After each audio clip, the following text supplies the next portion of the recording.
نہیں کیے جائیں.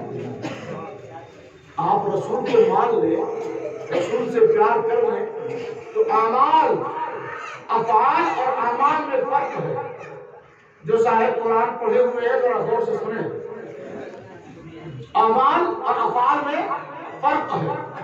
آپ چلتے چلتے موبائل میں بات کرنے لگے تو اسے افعال کہتے ہیں. کیا کہتے ہیں؟ افعال کہتے ہیں. لیکن آپ وہ کام کریں کہ ارادہ یہ ہو کہ میرا رب راضی ہو جائے, اسے اعمال کہتے ہیں. جس کام میں نیت اور ارادہ یہ ہو کہ اللہ راضی ہو جائے, اسے اعمال کہتے ہیں. اور جو آپ کی فطرت اور آپ کی عادت کے مطابق جو کام صادر ہو, کام کر بیٹھے, اسے افعال کہتے ہیں. اور اللہ یہ نہیں کہتا لا تبطلوا افعالکم, وہ کہتا ہے لا تبطلوا اعمالکم, کہ تمہارے اعمال باطل نہیں کیے جائیں گے.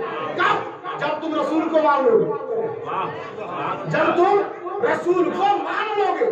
اور اللہ نے کہا یا ایھا الذین آمنوا لا ترفعوا اصواتکم فوق صوت النبی ولا تجهروا له بالقول كجهر بعضکم لبعض ان تحبط اعمالکم وانتم لا تشعرون.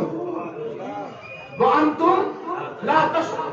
لوگ کہتے ہیں نا ہم تو رسول کو مانتے ہی ہیں, کوئی آدمی مسلمان کیسے ہو سکتا ہے جو رسول کو نہ مانے؟ کہتے ہیں نا بولے. دیکھیں قرآن کیا کہتا ہے. اچھا آپ کیسے رسول کو مانتے ہیں؟ کام نہیں مانتے تو سنت کہاں سے لیتے؟ نہیں مانتے تو وضو کا طریقہ کہاں سے لیتے؟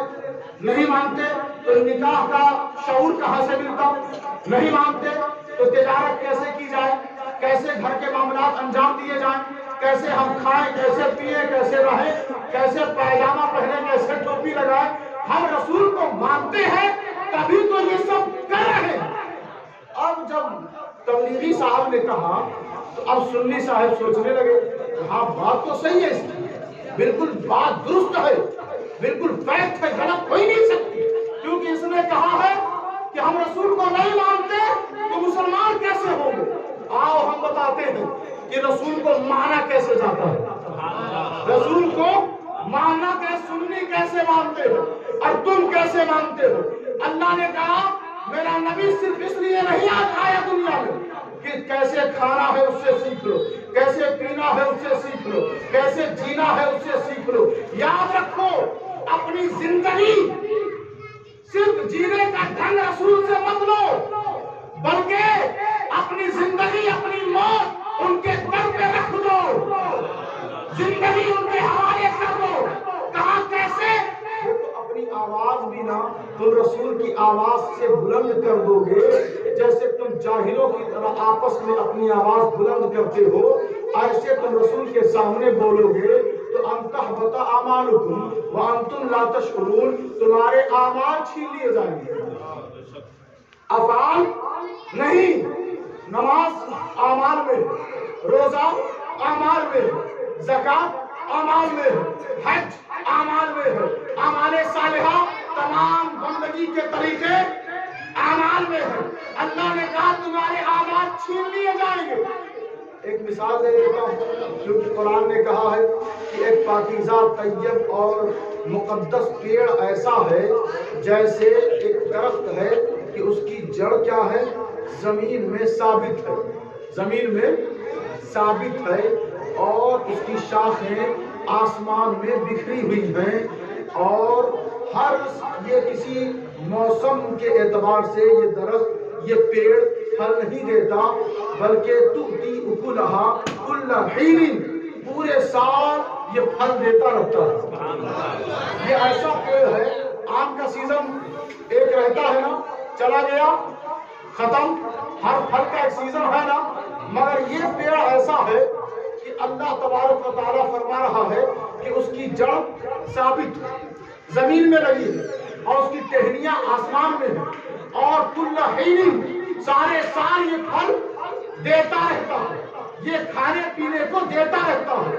اور اللہ انسانوں کو مثال اسی لیے دیتا ہے تاکہ وہ سمجھ سکے, تاکہ وہ سمجھ سکے. آپ کی سمجھ کے اعتبار سے اللہ بات کرتا ہے. تو اللہ نے فرمایا کہ اب وہ پیڑ جاننا ہو تو مدینے چلے جاؤ، وہ پیڑ سمجھنا ہو تو رسول کی بارگاہ میں چلے جاؤ۔ رسول نے فرمایا کہ وہ پیڑ جس کی جڑ ہے اس جڑ سے مراد رسول، اور اس کی شاخیں ٹہنیاں وہ اللہ کے دوست ہیں۔ میں جو عرض کر رہا تھا وہ یہ ہے کہ دیکھیں، جو آدمی نمازی ہو، روزے دار ہو، پرہیزگار ہو، پرہیزگاریوں کے باوجود اس نے کیا کیا کہ رسول کو کہتا ہے کہ وہ میں چھوٹا بھائی، وہ بڑے بھائی۔ ان کی ایج کتنی تھی؟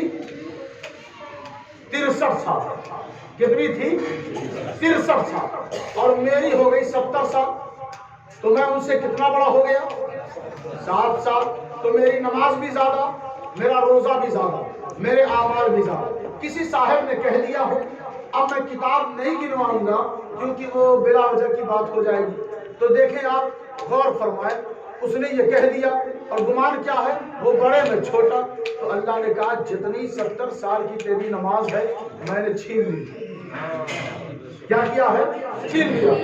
آپ کہیں سفر پہ ہیں، آپ کی پاکٹ میں اچھا خاصا پیسہ ہے اور بھوک تیز لگی آپ نے دیکھا ہوٹل سامنے ہے، تیزی سے داخل ہو گئے، کہا ویٹر سے جو آپ کا دل چاہا وہ منگوانے کے بعد جب آپ خوب شکم سیر ہو کر آپ نے کھا لیا تو جیب میں ہاتھ ڈالا، کیونکہ بھوک نے آپ کو جیب کی طرف توجہ دلانے کی مہلت نہیں دی۔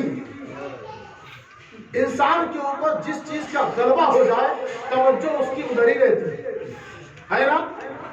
اگر آپ کی توجہ حضور کی طرف ہے